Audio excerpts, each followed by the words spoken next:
most integral skills that a Jedi can learn at their time in the Academy, and later serves as one of the premier characteristics that a mature Jedi Knight carries with them into the field. From a young age, each Knight is able to hone their own specific style in combat, narrowing down their tastes and preferences in training until they formally adopt one of the 7 forms of lightsaber combat. Each Jedi has a motivation and a mindset behind carefully choosing their preferred form, and for many Jedi, their choice of form is an insight into the Jedi as an individual, their goals, and how they conduct themselves through the Force. For Master Obi-Wan Kenobi, the art of Form 3 was particularly appealing, and Obi-Wan would go on to not only be considered a master of Soresu, but the preeminent expert of the form and one of the most gifted practitioners of Form 3 that the Jedi Order had ever produced. But why exactly was Kenobi so fond of Form 3? Why did he begin practicing Soresu? And more importantly, how did his personality and his choice of lightsaber form influence one another? Well, stick with us today, students of the Force, and let's take a deep dive into Obi-Wan's connection with his chosen lightsaber form, which is especially prominent now after Episode 4 of Obi-Wan Kenobi, as Obi-Wan is beginning to reconnect with the Force and his skill with the blade.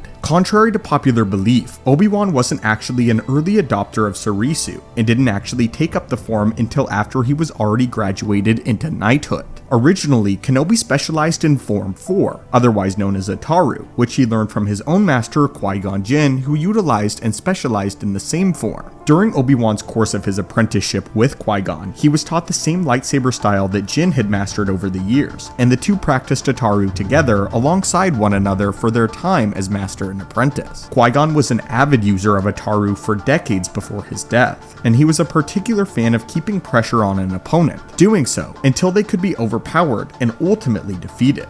This is what allowed him to keep up with Darth Maul on the defense for the duration of their encounter, and the dual use of Ataru from both Jedi during the encounter allowed both Qui-Gon and Obi-Wan to mount strong offenses against the Sith Lord. Upon Qui-Gon Jinn's death, however, Obi-Wan started to see the flaws in Ataru, and specifically the lack of defensive capabilities that cost his master his life. It was the death of Qui-Gon Jinn that would go on to define Obi-Wan as a lightsaber duelist and a Jedi entirely.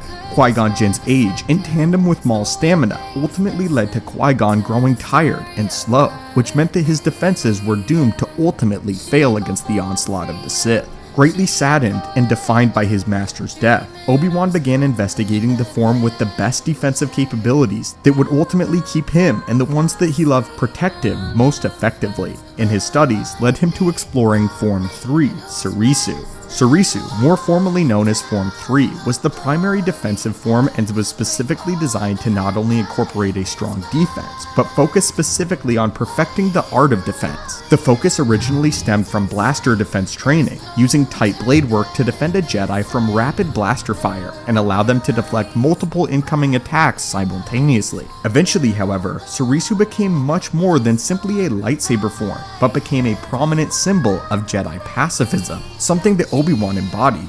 A Jedi who opted to use Soresu oftentimes only resorted to combat when they had no other option, and the most prominent practitioners of the form often led with diplomacy as the primary tool for de-escalation in any conflict, leading with their minds, not with their sabers. This fit incredibly well with Obi-Wan's own philosophies about combat, as over the course of the Clone Wars, he became known as the Negotiator. He gained this title because he always sought to resolve his conflicts peacefully, electing to use peace talks whenever possible in order to avoid combat at all costs. Many Jedi would go on to criticize Soresu for its lack of offensive capabilities, citing that it was based more on ensuring a Jedi's survival than helping a Jedi achieve victory. If a Jedi chose to use Soresu, they often did not seek to win an encounter and defeat their enemy, opting only to survive and living to fight another day. Despite the criticisms, however, this helped Obi-Wan long into his elder years, as Soresu was incredibly adept at mitigating how much energy a user needed to expend in order to be a proficient fighter, allowing him to stockpile his force potential until the crucial moment. In contrast to Soresu, Qui-Gon Jinn grew weary towards the end of his final duel due to his strong offensive capabilities and strong offensive output. Soresu allowed individuals to continue fighting for prolonged periods of time without spending all of their energy on a strong offense. Even into his old age, this made Old Ben Kenobi a fierce combatant simply because he had far more stamina than a Jedi Knight of his age and condition reasonably would possess. Not to mention, being a master of Soresu made him the perfect foil to many notable Clone Wars combatants, including the likes of Darth Maul and General Grievous. So long as a Soresu practitioner was able to maintain a calm center, they could outlast most opponents until an aggressive combatant wore themselves down, got frustrated, or succumbed to combat fatigue, which is exactly what happened in Obi-Wan's duel with Anakin.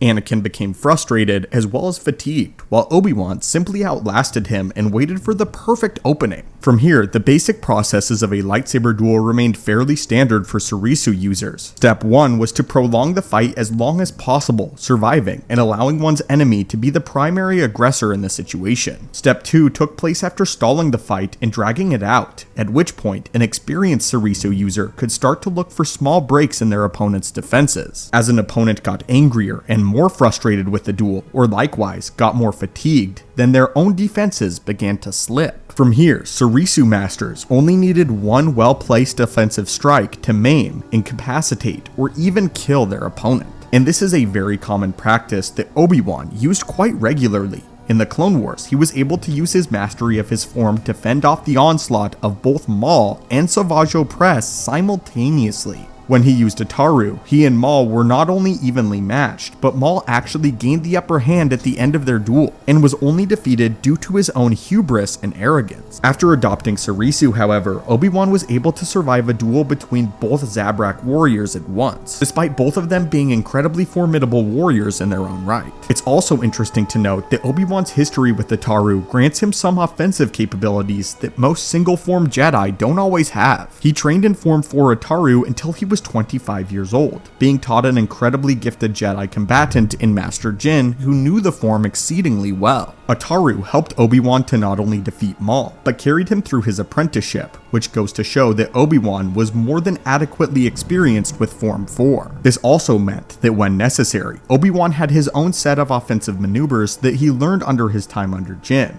but he largely relegated them to brief strikes meant to exploit periodic openings, and did not fully at all rely on Ataru. This allowed Kenobi to prioritize negotiation and peace talks before resorting to combat, and allowing him to hone his negotiation skills alongside his prowess in defensive lightsaber combat. His specific choice of form allowed him to go toe-to-toe with a newly awakened Darth Vader on Mustafar, and not only survive, but wear the Dark Lord down to the point of being corrupted by his frustration. Once he prolonged the fight to a certain extent, Vader became frustrated and weary, seeking to end the fight and dropping his own defenses in the process. This allowed Kenobi to follow the process detailed earlier, exploit small openings after wearing down the defenses of an opponent, and in this case, Anakin's defenses were eroded by his own arrogance. But anyway, students of the Force, what do you think of Kenobi's relationship with Form 3, Soresu? And do you think it was the right choice for him? The next few days detailing all 7 lightsaber forms in great detail, so be sure to check that out. Until then, students of the Force, may the Force be with you, and have a great day. The road is long, but it is worth the journey. For a true master of Form 3 is invincible. These were the words of the famed Jedi Master Luminara Unduli, who was truly one of the Jedi Order's greatest.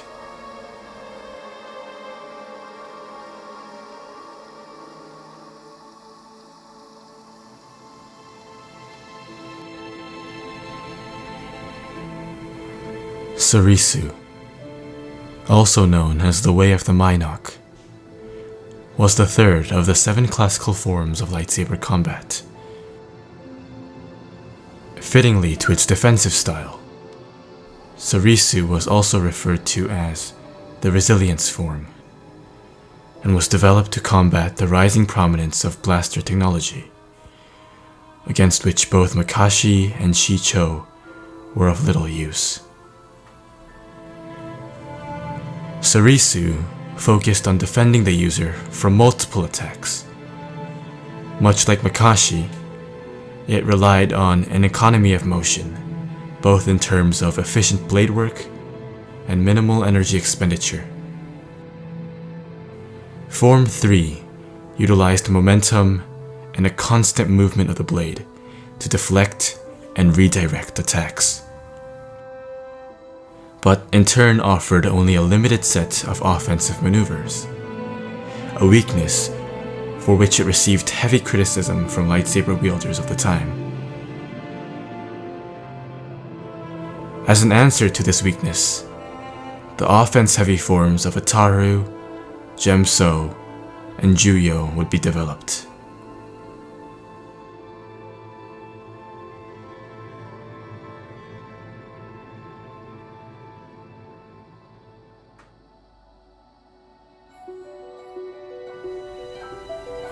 The ultimate goal of Soresu was, essentially, to outlast the opponent.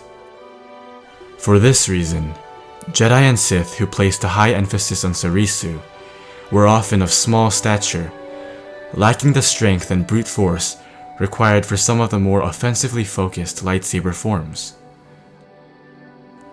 One such individual would be Darth Zana, the second of Darth Bane's Sith lineage. Upon taking Zana as his apprentice, Darth Bane told her the following: "You lack the physical strength required for the powerful attacking strikes of Gemso.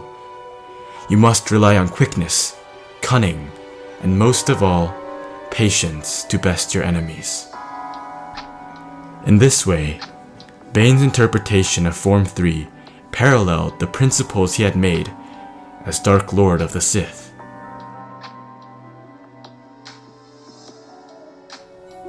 Over the years, Zana became a proficient lightsaber duelist, capable of creating near impenetrable defensive barriers through the use of her double-bladed lightsaber.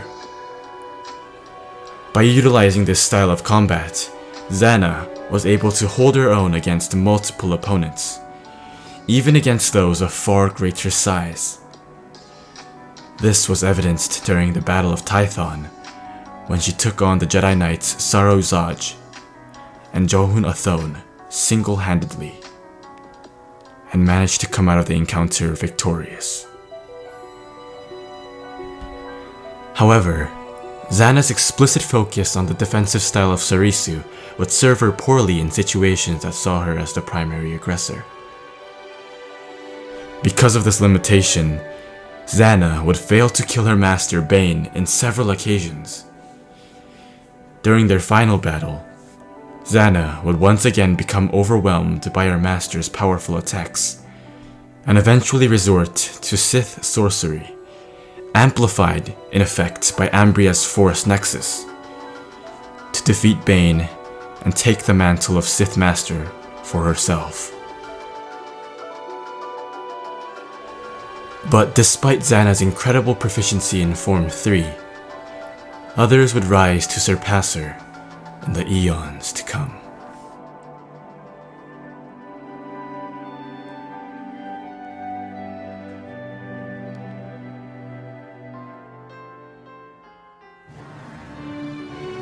One such being would be the great Jedi Master Obi-Wan Kenobi, one of the greatest lightsaber duelists of his time.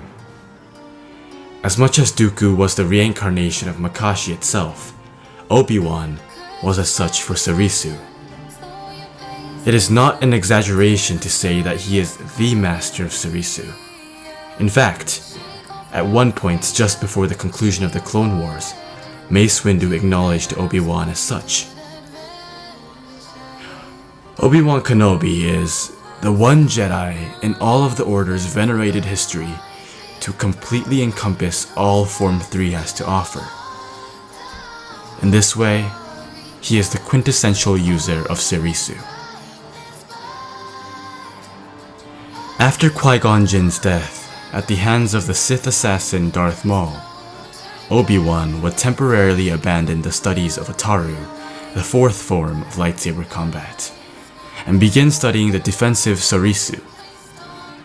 Eventually, his preferred combat style would become a hybrid of both forms, utilizing Form 3 sequences to compensate for Form 4's lack of defensive maneuver, a weakness that had led to the death of his master.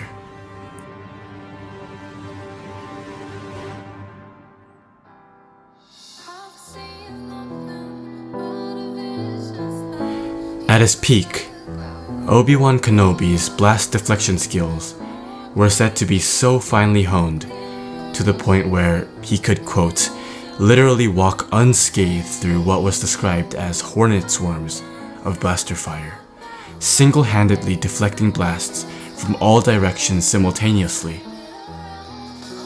His blade-to-blade combats was also a sight to behold, as Kenobi often molded his form to fit the weaknesses of his opponents. Against General Grievous in particular, Kenobi would demonstrate what can only be described as a perfection of Form 3, utilizing an intricate pattern of blocks and parries to counter Grievous's mechanically powered attacks, which had been the downfall of many great Jedi in the past. As a practitioner of Form 3, Kenobi also subscribed to the idea of placing himself within the eye of the storm, maintaining, quote, a calm center, undistracted and undisturbed by the conflict around them. This mentality eventually led to Kenobi's victory over the newly dubbed Darth Vader on the volcanic planets of Mustafar. Using the Jedi hero turned Sith Lord's frustration and overconfidence against him, Kenobi managed not only to defeat, but dismember Vader, who had in the past been described as a more powerful duelist. When Kenobi once again faced Darth Vader on the Death Star, 17 years into Palpatine's reign, his skills had, understandably, fallen off somewhat. Even so, he managed to hold his own against Vader's powerful Form 5. But rather than continue a losing fight, Kenobi opted to sacrifice his physical self and become one with the Force.